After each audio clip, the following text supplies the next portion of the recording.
आप देख रहे हैं राइडर 51 राकेश एंजेलो के साथ। तो चलिए आगे बढ़ते हैं आज की कहानी की ओर। जुलाई 2012 कसेड़ी घाट।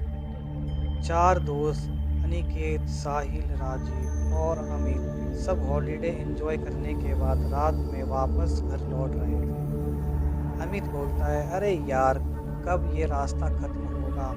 2 घंटे से रास्ते पर भटक रहे हैं, बैठे बैठे कमर में मोच आ चुकी है। राजीव बोलता है, हाँ यार। साहिल, तुझे इस रास्ते के बारे में पता भी है या ऐसे ही गाड़ी को भगाए जा रहा है? साहिल कहता है, पता नहीं यार, दिन में तो ये रास्ता जल्दी कट जाता है, ना जाने इस वक्त ऐसा क्या हो रहा है। और वैसे भी रात में कभी इस रास्ते से सफ़र नहीं किया। दिन में तो 2 से 3 बार यहाँ से गुजरा हूँ। रात का इंसिडेंट्स तो मुझे भी नहीं है। वह आपस में बात ही कर रहे थे कि तभी उन्हें पीछे से एक ट्रक की तेज हॉर्न सुनाई देती है। वह गाड़ी लगातार इन गाड़ी की को ओवरटेक करने की कोशिश कर रही थी। अमित कहता है, कैसा ड्राइवर है, पीकर गाड़ी चला रहा है क्या? इतने में उस ट्रक ने उनकी गाड़ी को एक तेज टक्कर दी और लगातार हॉर्न बजाता रहा। अनिकेत कहता है, साहिल साइड दे उसको, वरना ऐसा लगता है कि ये हमें मारने के इरादे से आया है। साहिल उस ट्रक को साइड दे देता है और वह गाड़ी सीधा आगे निकल जाती है। साहिल कहता है, तुम लोगों ने उस गाड़ी को देखा? ऐसा लग रहा था कि जैसे खंडर से निकला हो। ऐसा लगता है 200 साल पुरानी ट्रक है। वह लोग इस इंसिडेंट से घबरा गए थे। तकरीबन 10 मिनट बाद गाड़ी एक पुराने कब्रिस्तान से गुजरती है। उस हाईवे पर एक कब्रिस्तान भी पड़ता था। गाड़ी जैसे ही उस कब्रिस्तान से गुजरती है, उन्हें कब्र के पास वही पुरानी ट्रक दिखती है जो थोड़ी देर पहले उनकी जान की दुश्मन बनी थी। राजीव कहता है, साहिल गाड़ी रोक, वो देख। अमित कहता है, अरे ये तो वही ट्रक है जिसने हमें परेशान कर दिया था। साहिल कहता है, मुझे लगता है कि हमें एक बार जाकर देखना चाहिए कि बात क्या है। अमित कहता है, तू पागल हो गया है क्या? आधी रात इस तरह कब्रिस्तान में जाने की बात कर रहा है? अरे मरना है क्या? अमित उन्हें वहां जाने से रोकने की कोशिश करता है, लेकिन तभी उन्हें उसी ट्रक से एक आदमी उतरता दिखता है जिसने काले कपड़े पहने हुए थे और उसके सर पर एक टोपी था। वह लगभग 7 फीट लंबा और हट्टा कट्टा था। यह देखकर ना जाने क्यों सबकी उत्सुकता और बढ़ गई और अमित के अलावा सभी उस आदमी के बारे में पता लगाने के लिए उत्सुक हो गए। सभी उस आदमी के पीछे जाते हैं और अमित को भी मजबूरन उन तीनों के साथ जाना पड़ता है। चारों जब उस ट्रक की दीवार के पास पहुंचे तो उनका दिल बैठ गया।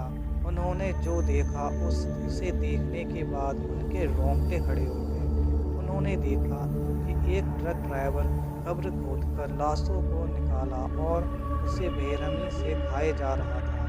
वह जिस्म के हर एक अंग को निकालकर गंदी तरह से खाए जा रहा था। अनिकेत कहता है, भाई ये कौन सा राक्षस है? निकलो यहाँ से जल्दी।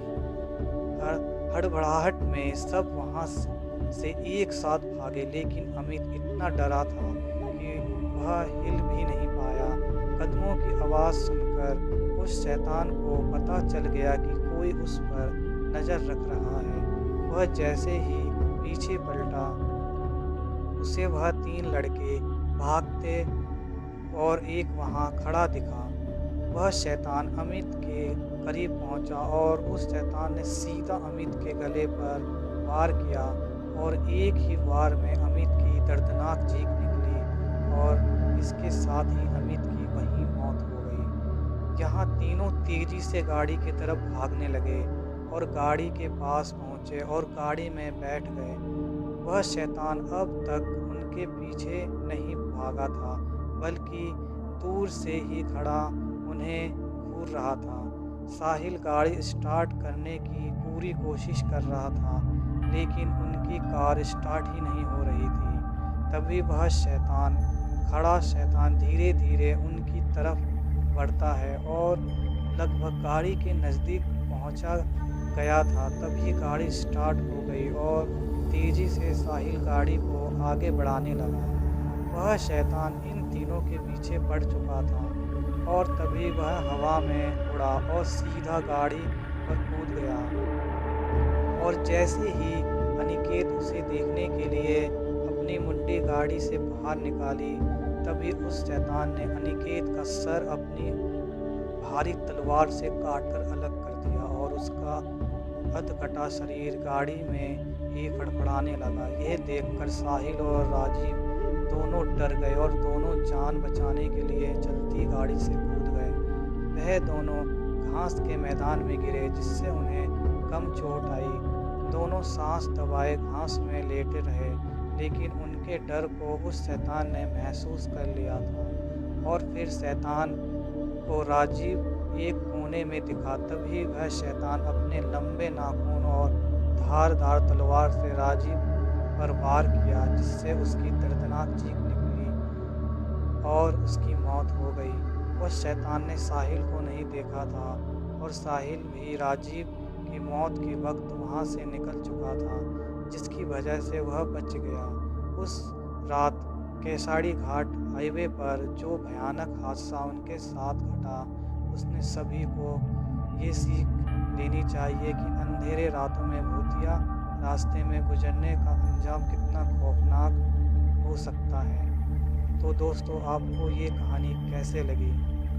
अगर अच्छी लगी तो हमारे YouTube चैनल को सब्सक्राइब करो और हमारे वीडियो को